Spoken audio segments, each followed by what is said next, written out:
భారత్లోని అన్ని ఛానల్స్ ను ఆంధ్రదేశంలో ప్రసారం చేస్తున్న ఏకైక network city cable.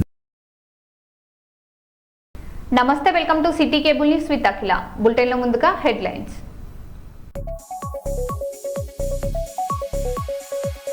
Peddi Sudarshan Reddy విగ్రహ గద్దె కూల్చివేతపై బీఆర్ఎస్ నాయకుల రాస్తా రోకో.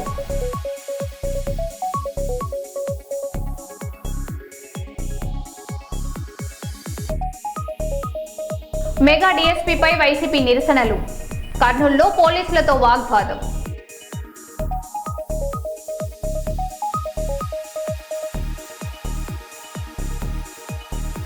హనుమాన్ ఆలయ స్థలంలో అక్రమ షెడ్ నిర్మాణం, గ్రామస్తుల ఆగ్రహం.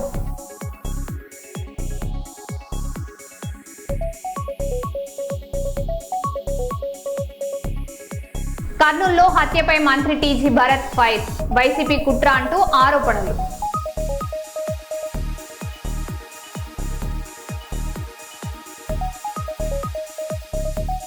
శ్రీరాంపూర్ ప్రగతి స్టేడియంలో ఉద్రిక్తత, నలుగురిపై దాడి, ఒకరికి తీవ్ర గాయాలు.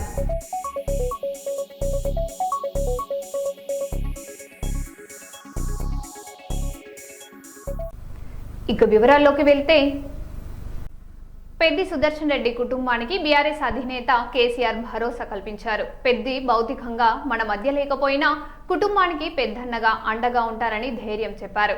పెద్ది తల్లికి భార్య స్వప్నకు ధైర్యం చెప్పిన కేసీఆర్ పిల్లలను బాగా చదువుకోవాలని ఆశీర్వదించారు. ఇద్దరు పిల్లలకు చెరో కోటి చొప్పున 2 కోట్లు, పెద్ది తల్లికి 25 లక్షల చెక్కులను అందజేశారు.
కేసీఆర్ గారు ఎప్పుడైతే తెలంగాణ రాష్ట్ర ఏర్పాటు సాధన లక్ష్యంగా ఎన్నికల్లో వారి శాసనసభ సభ్యత్వానికి రాజీనామా చేసి టీఆర్ఎస్ పార్టీ ఏర్పాటు చేసి సిద్దిపేట ఉప ఎన్నికల బరిలో పోటీ చేయడం జరిగిందో ఆనాటి నుండి సుదర్శన్ రెడ్డి గారు కేసీఆర్ గారు వెన్నట్టు నిలిచి ఇవాళ తెలంగాణ రాష్ట్ర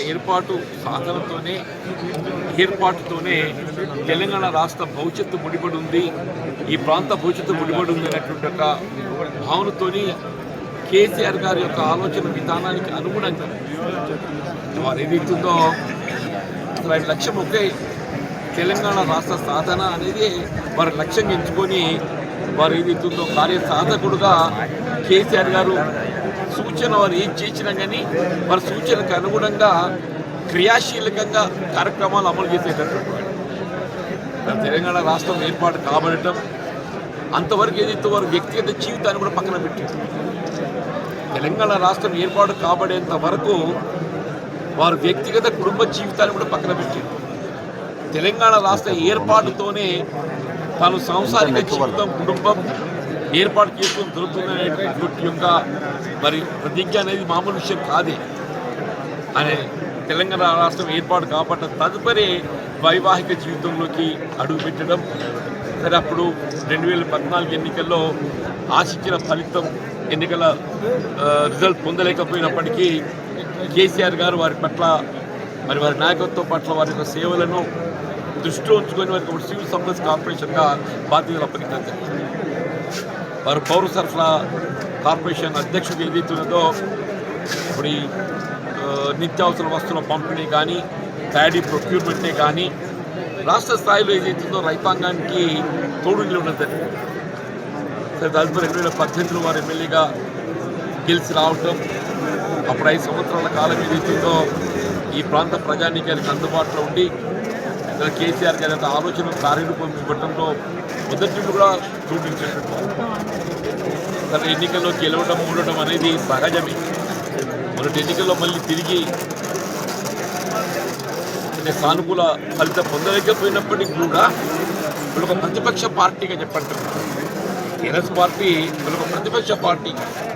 ఎన్నికల్లో ఆనాడు కాంగ్రెస్ పార్టీ ఒక విధంగా ప్రజానికైన ఆశల పల్లెకిలో ఊరేగించి కేసీఆర్ గారు అమలు చేయతలపెట్టినటువంటి ఒక రైతు బంధు అదేదైతే 10,000 ఉంటే మేము 15,000 చేస్తామని చెప్పారు. కేసీఆర్ గారు ₹1,00,000 రుణమాఫీ చేస్తే కాంగ్రెస్ పార్టీ 2 లక్షలు చేస్తామని చెప్పారు. కేసీఆర్ గారు ఏదైతుందో వీళ్ళ కళ్యాణ్ లక్ష్మి షాది ముబారక్ ₹1,00,000 అందింపజేస్తే వీళ్ళ కాంగ్రెస్ పార్టీ రేవంత్ రెడ్డి ఏదైతుందో మీకు తులం బంగారం జోడించిస్తా అని చెప్పి కేసీఆర్ గారు ఏదైతుందో ₹200 ఉన్న పెన్షన్ను 2,000 చేసి 10 అంతలు పెంచి కాంగ్రెస్ పార్టీ 2,000 మీద 4,000 చేస్తామని చెప్పండి. అంటే చూడండి అంటున్నా నేను ఏ విధంగా ప్రజానీకైన ఆశల పల్లెకిలో ఊరికిపోచేయడం జరిగిందో దాని ప్రభావంతో వీళ్ళు మొన్న కాంగ్రెస్ పార్టీ ప్రభుత్వం అధికారానికి వచ్చింది. కానీ ఇంత కొద్ది సమయంలో అంటే ఇది జస్ట్ 2 ఇయర్స్, ఇది జస్ట్ 2 ఇయర్స్, 2.5 సంవత్సరాలు గడుస్తుంది. ఈ 2.5 సంవత్సరాల కాలం లోపల ఇంత వ్యతిరేకత పూట కట్టుకుంది కదా అని చెప్పంటే ఒక విధంగా చెప్పాలంటే లోకల్ బాడీ స్థానిక సంస్థల ఎన్నికలు పెట్టి అటువంటి దేని కూడా చేయలేకపోతుంది.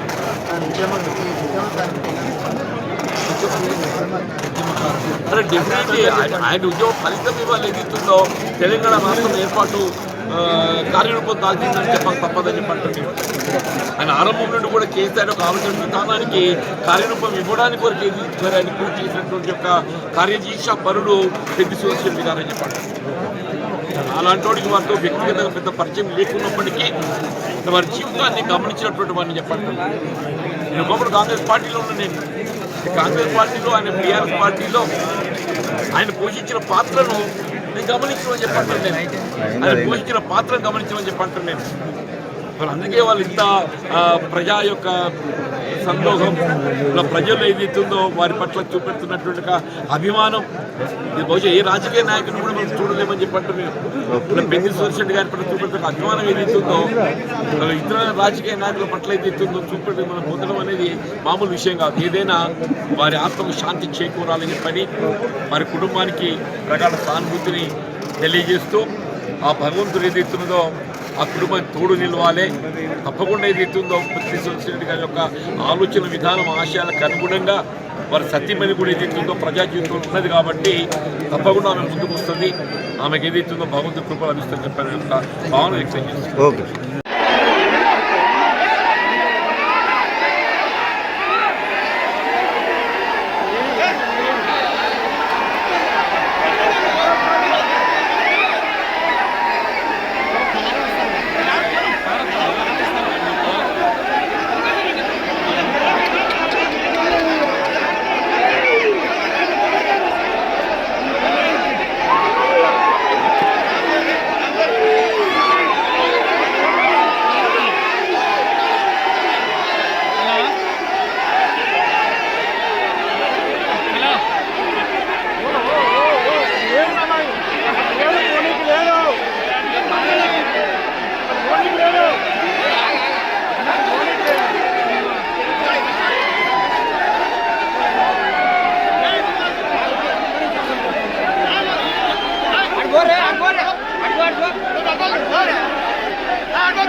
నర్సంపేటలో దివంగత మాజీ ఎమ్మెల్యే పెద్ది సుదర్శన్ రెడ్డి విగ్రహం కోసం నిర్మించిన గద్దెను మున్సిపల్ అధికారులు కూల్చివేయడాన్ని నిరసిస్తూ బీఆర్ఎస్ నాయకులు రాస్తారోకో చేపట్టారు.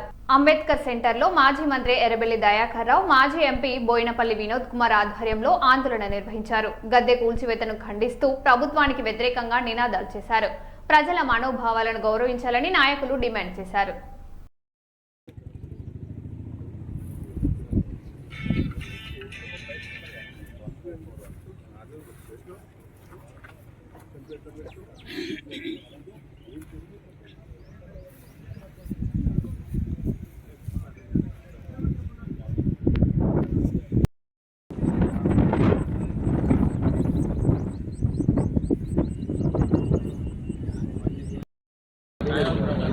మేము కుమిలి వేస్తాను. ఆయన చనిపోయిన రోజు మీరు చూశారు, దాన సంస్కారం లక్షల మంది వచ్చారు. ఇంతవరకు రాష్ట్రంలో ఇంతమంది వచ్చిన సంఘటన ఎక్కడ నేను చూడలేదు. అసుంటి వ్యక్తికి ప్రజల ఆదరణ ఉన్నది. ఒక నర్సంపేటే కాదు, వరంగల్ జిల్లాలో, రాష్ట్రంలో తెలంగాణ ఉద్యమకారుడు, స్వార్థం లేకుండా పనిచేస్తాడు, 10 మంది కోసం పోరాటం చేసే వ్యక్తి అని ప్రజలందరూ రావటం జరుగుతుంది. నిన్న కేసీఆర్ గారు వచ్చినప్పుడు మేము పెద్దగా ఎవరిని కూడా రాలే, అయినా 20,000 మంది వచ్చారు. అంటే ఒక్కసారి ఆలోచించండి దయచేసి. ఈ దుర్మార్గులకు మనం బుద్ధి చెప్పాలి, కూలగొట్టిన వాళ్ళకి. ఆయన విగ్రహం కావాలని ఇక్కడనే గ్రామస్తులందరూ కూడా టౌన్ నర్సంపేట నాయకులందరూ కలిసి విగ్రహం ఏర్పాటు చేసుకొని ల్యాండ్ ఓనర్ తోటి మాట్లాడి, ప్రైవేట్ ల్యాండ్ అది, ఈ హాస్పిటల్ తీసుకొచ్చింది ఆయనే. ఇంతకుముందు వినోద్ గారు చెప్పారు, రాష్ట్రంలో ఎక్కడ కూడా జిల్లా హెడ్ క్వార్టర్స్కే ఇచ్చింది, కానీ జిల్లా లేని దాంట్లో ఇయ్యలే. ఒకటి పట్టుబట్టి తెచ్చాడు ఆయన. ఇదే కాదు, ఎన్నో చేశాడు. నీళ్లు తెచ్చాడు, గ్యాస్ తెచ్చాడు, నర్సంపేటను మున్సిపల్ ఎన్నో చేశాడు. అసొంటి నర్సంపేట మేము వస్తుంటే ఎక్కడ లేనన్ని విగ్రహాలు ఇక్కడ ఉన్నాయి. సరే ఎవరి విగ్రహం పెట్టుకుంటే తప్పేం లేదు, కానీ ఇంత దౌర్జన్యం అండి. నేను కమిషనర్ గారితో 2 రోజుల కింద మాట్లాడి, మంచిదండి పర్మిషన్ ఇస్తాం, సరే మీ ఇలా మీరు పర్మిషన్ ఎక్కించిన మేము పెడతాం. నేను ఆర్టీఓ గారితో కూడా మాట్లాడాను, అంటే వాళ్ళ కూలగొట్టే అధికారం కూడా లేదు. నోటీస్ ఏందండి దౌర్జన్యం? దీని వెనుక కాంగ్రెస్ పార్టీ హస్తం ఉన్నది, మేము వదిలిపెట్టాం. దీన్ని ఎంతవరకైనా తీసుకుపోతాం. ఈ ఒక్క విగ్రహం కాదు, అన్ని విగ్రహాలు పెడతాం, అంతటా పెడతాం. పెద్దిగారి విగ్రహం ఆయన ఎందుకంటే ప్రజల గుండెల్లో ఉన్నాడండి, వాళ్ళ ఆవేదన ఉన్నది, ప్రజల గుండెల్లో ఉన్నాడు. ఆయన స్వార్థం లేకుండా చేశాడు, 1 రూపాయి సంపాదించుకొని ప్రజల కోసం పనిచేసిన వ్యక్తి. ఆయన విగ్రహం కూలగొట్టడం అంతటి బాధకరం. దయచేసి ఇప్పటికైనా బుద్ధి తెచ్చుకొని ఆ కూలగొట్టిన కాడ మీరే కట్టి విగ్రహం పెట్టి ఏర్పాటు చేయాలి. దీని వెనుక హస్తం ఉన్నది, దీన్ని మేము వదిలిపెట్టాం. చట్టపరంగా చర్యలు తీసుకుంటాం, మేము పెట్టేది పెడతాం, ఏం చేస్తారో చూద్దాం. రామారావు పేరు మీద ఉంది. రామారావు అనుమతి ఇచ్చాడు, కట్టుకోమని అన్నాడు. నీకు రోడ్డు మీద కట్టుకుంటాను కదనే నువ్వు, అది కాదు. ఆయన పాపం అసైన్మెంట్ ల్యాండ్ ఎవరికైతే ఉన్నదో వాళ్ళే మాకు కట్టుకోమని చెప్పే. ఆయన ఏమో ఇవ్వాలిగా, నువ్వు నోటీస్ ఇవ్వాలి కదా. ఇప్పుడు నువ్వు రోడ్డు మీద కట్టినట్టు నీకు పర్మిషన్ ఉన్నాయా? పెద్ది సుదర్శన్ రెడ్డి గారి చొరవ వల్లే ఈ ప్రభుత్వ మెడికల్ కాలేజు, ప్రభుత్వ జనరల్ హాస్పిటల్ నర్సంపేటకి రావడం జరిగింది. మరి ప్రేమతోని ఈ హాస్పిటల్ ముందు ఉన్నటువంటి యజమాని ఎవరికైతే ప్రభుత్వము ఇచ్చిందో, అసైన్మెంట్ చేసిందో, అతడు తన జాగాలో పెద్ది సుదర్శన్ రెడ్డి గారి విగ్రహాన్ని పెట్టుకుంటా అంటే వీళ్ళెవరండి ఆబ్జెక్షన్ చేసేది? ఇప్పుడు రోడ్లపైన చాలా విగ్రహాలు ఉన్నాయి, దేనికి కూడా పర్మిషన్ లేవు నాకు తెలిసే మందం. వాటిని ముట్టుకున్నాడా మరి ఇక్కడ మున్సిపల్ కమిషనర్? ఇదే నర్సంపేట లోపల ఇప్పుడు మేము వస్తా అంటే ఎన్ని విగ్రహాలు ఒకటే, నేను పేరు చెప్పదలుచుకోలేదు. అన్ని రాజకీయ పార్టీల విగ్రహాలు ఉన్నాయి, వ్యక్తుల విగ్రహాలు ఉన్నాయి. మరి వాటిని ముట్టుకున్నాడు, దీని ఎందుకు ముట్టుకున్నాడు? ఇప్పుడు ఆగదు కదా, నువ్వు చర్య పెడతా అంటేనే అంటే మరి ఇవన్నీ చట్ట ప్రకారంగా మేము చర్యలు తీసుకుంటాం. మేము డెఫినెట్గా ఇప్పుడు ఇక్కడ స్థానికులు ప్రేమతోని ఈ హాస్పిటల్, మెడికల్ కాలేజ్, నర్సంపేటకు కూడా ప్రభుత్వ మెడికల్ కాలేజ్ రావడం అంటేనే అది గొప్ప విజయం. అది ఒకటి ఏం పెట్టింది కాదు పార్టీ పరంగా, ప్రజలు తన సొంత భూమిలో, తన సొంత భూమి, ఆ సొంత భూమిలో పెట్టుకుంటాడు. రోడ్డు మీదకి అంగుళం రాలేదు, తర్వాత ప్రభుత్వ భూమిలో ఎంటర్ కాలేదు. ఈయనెవరు రాత్రిపూట వచ్చి దాన్ని ధ్వంసం చేయడం? ప్రభుత్వ భూమిలో ఎంటర్ అయినా నోటీస్ ఇవ్వాలి. తర్వాత అన్నిటికంటే ముఖ్యమైనది ఈయన ఆషామాషి వ్యక్తి కాదు. ఈ ప్రభుత్వమే అంత్యక్రియలు ప్రభుత్వ లాంఛనాలతో చేసింది పెద్ది సుదర్శన్ రెడ్డికి. ప్రభుత్వ లాంఛనాలతో నిన్నగాక మొన్న అంత్యక్రియలు చేస్తారు, ఇవాళ వచ్చి కూల పెడతారు ఆ విగ్రహాలు. ఇదేం ప్రభుత్వం అండి? ఇప్పటికీ ప్రజలు ఆ రోజు అంతిమయాత్రలో పడ్డ ఈ మెడికల్ కాలేజీకు పెద్ది సుదర్శన్ రెడ్డి పేరు పెట్టాలని చెప్పి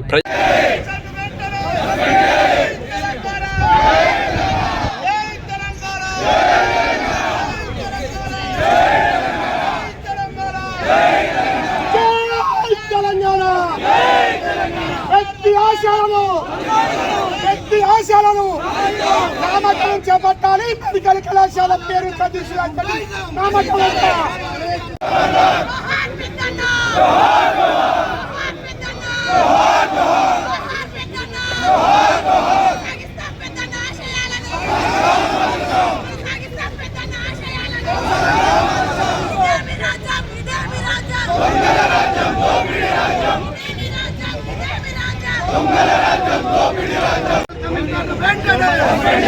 అందరూ కూర్చివేసిన దోషులను వెంటనే, అందరూ కూర్చివేసిన దోషులను వెంటనే, పెద్ది సుదర్శన్ రెడ్డి గారి విగ్రహాన్ని వెంటనే, పెద్ది సుదర్శన్ రెడ్డి గారి విగ్రహాన్ని వెంటనే, కాలేజీకి పెద్ది సుదర్శన్ రెడ్డి గారి పేరు వెంటనే, పెద్ది సుదర్శన్ రెడ్డి గారి పేరు వెంటనే. వరంగల్ జిల్లా నర్సంపేటలో దివంగత మాజీ ఎమ్మెల్యే పెద్ది సుదర్శన్ రెడ్డి విగ్రహ ప్రతిష్టాపన సందర్భంగా ఉద్రిక్తత చోటు చేసుకుంది. మెడికల్ కాలేజ్ సమీపంలో మాజీ ఎమ్మెల్యే నన్నపనేని నరేందర్ ఆధ్వర్యంలో బీఆర్ఎస్ శ్రేణులు విగ్రహాన్ని ప్రతిష్ఠించారు. ఈ సందర్భంగా విగ్రహ ప్రతిష్టాపన విషయంలో బీఆర్ఎస్ శ్రేణులు పోలీసుల మధ్య వాగ్వాదం చోటు చేసుకుంది.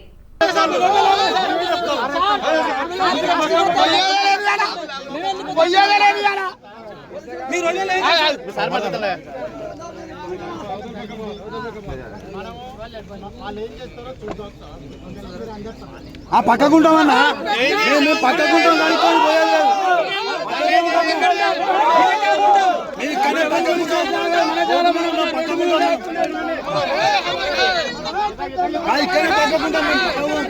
పక్కకుంటాం ఆ కిందికి రాని ఇక్కడనే ఉంటాం మేము పక్కకు పోతాం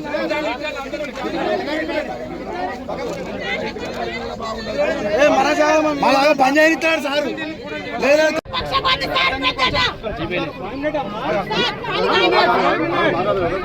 ఇప్పుడు నరేందర్ గారు కొంచెం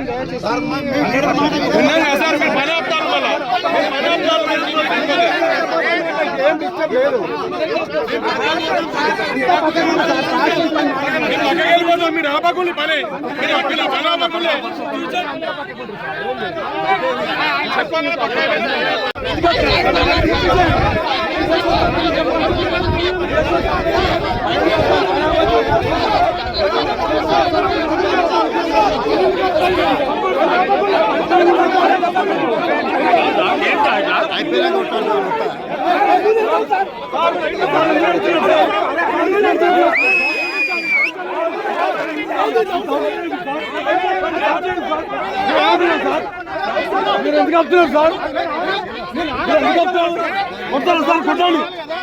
సార్ సంగారెడ్డి జిల్లా మూల్కల్ మండలం మత్తూరు గ్రామంలో హనుమాన్ ఆలయానికి ఆనుకొని ఉన్న ఖాళీ స్థలంలో అక్రమంగా రేకుల షెడ్ నిర్మిస్తున్నారంటూ గ్రామంలోని వివిధ కులాల ప్రజలు ఆరోపిస్తున్నారు. ఆలయానికి వచ్చే భక్తులు ఆలయంలో జరిగే వివిధ కార్యక్రమాలకు ఉపయోగపడేలా ఈ స్థలాన్ని ఖాళీగా ఉంచారని గ్రామస్తులు చెబుతున్నారు.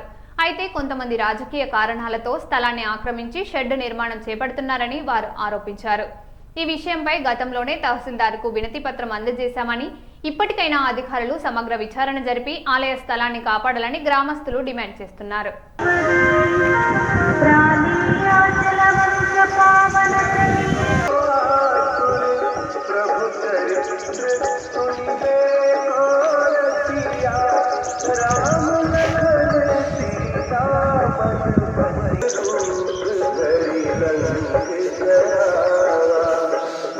గత 6 నెలల నుంచి ఇక్కడ హనుమాన్ మందిర్ ఉంది పక్కన.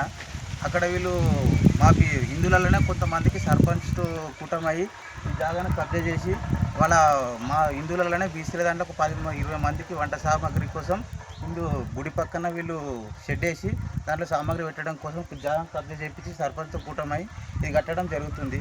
కానీ మేమేమంటున్నాం, అందులోనే కొంతమంది హిందువులము బీసీ వాళ్ళము ఇది గుడి ప్లేస్ హనుమాన్ మందిర్ సంబంధించిన జాగా ఉంది కాబట్టి ఇది అందరికీ సమానమే.